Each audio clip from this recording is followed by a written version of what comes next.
What's going on, y'all? Machiavelli Mills TV, man. Look, something monumental happened in hip hop tonight. Jeezy and Gucci Mane reached common ground and sat down in the same room together to do a versus battle for the hip hop audience, right? And for these two Atlanta-based artists, these Atlanta rappers, I thought this was never gonna happen. For those who don't know, they got real beef. Gucci and Jeezy for years. It's been like 15 years since this first happened.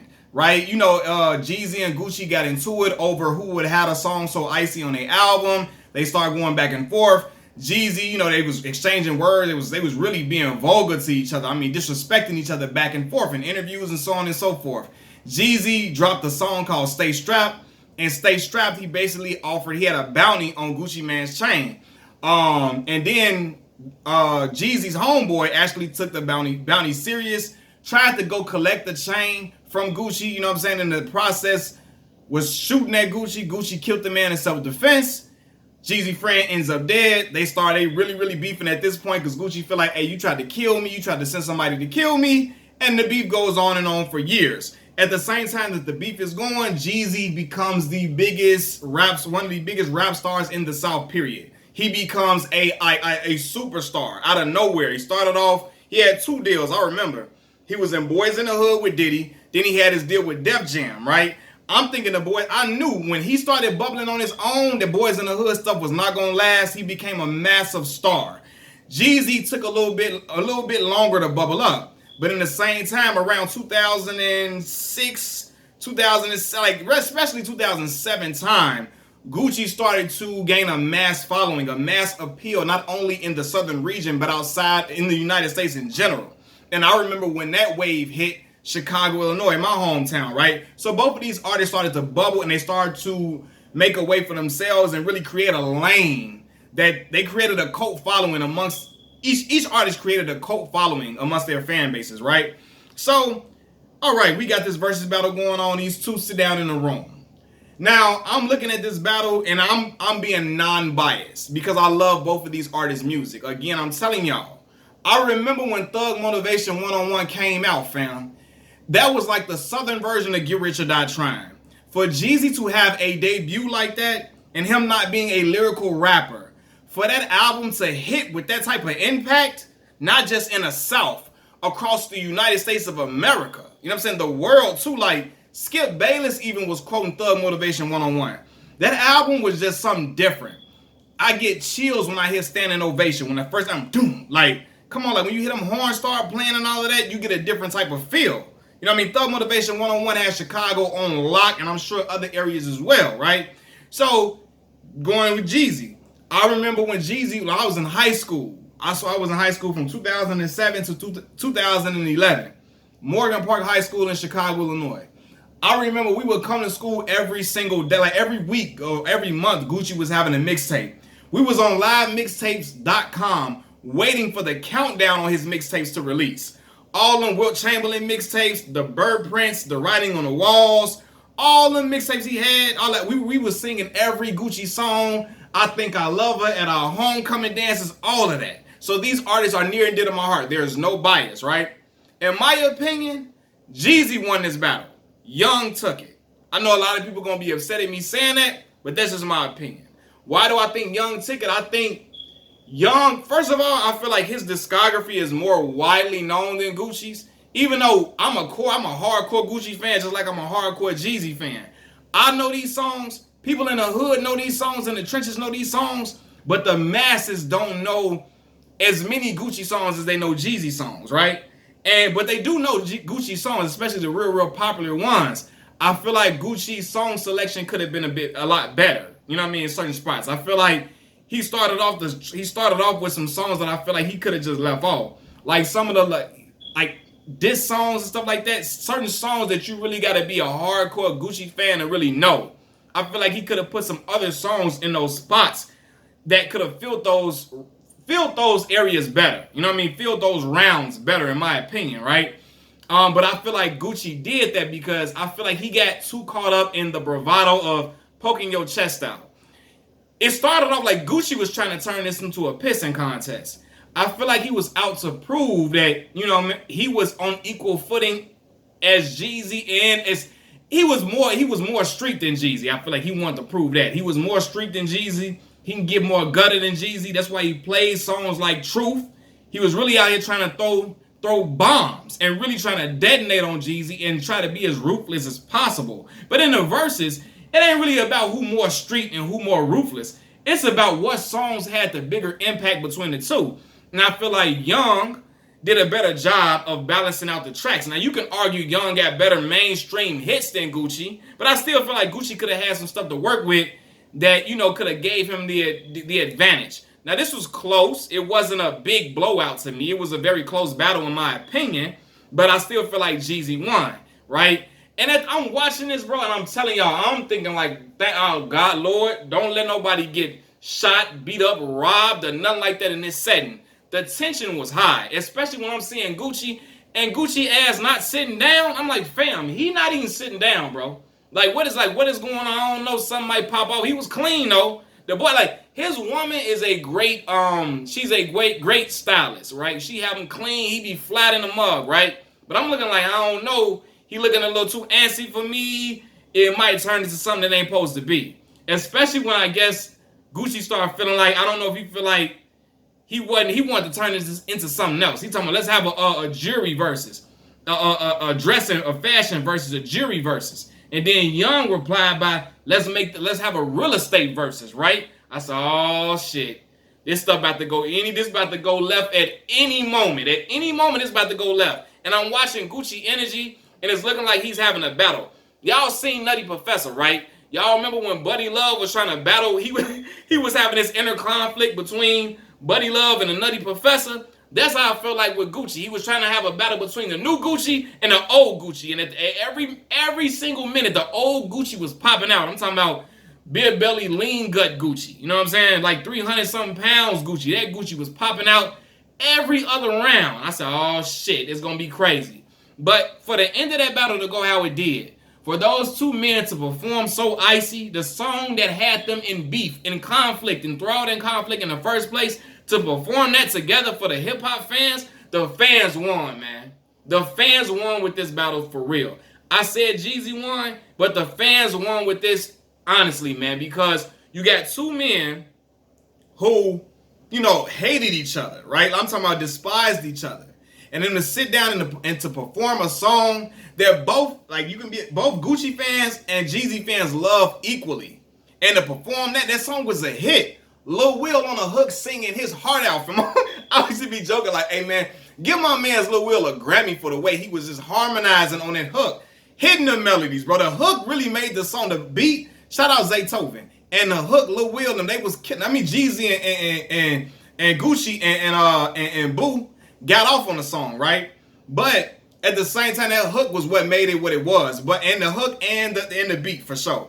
But for them to perform that was iconic, man. And I know the city of Atlanta, they felt proud. Like two of the biggest artists in the trap scene. That trap scene, bro, like Gucci and Jeezy and Tip. From that trap scene, that's what it was for real. Like that was the big mainstays in Atlanta's hip hop. Now, if I'm missing somebody, y'all let me know. I'll probably miss a lot of people because I love certain artists, and I'm just thinking off the top of my head. From that era, it was Tip, Jeezy, and Gucci, right? And I remember when Tip even put this in the atmosphere for Jeezy and Gucci to do, and I said, hell no.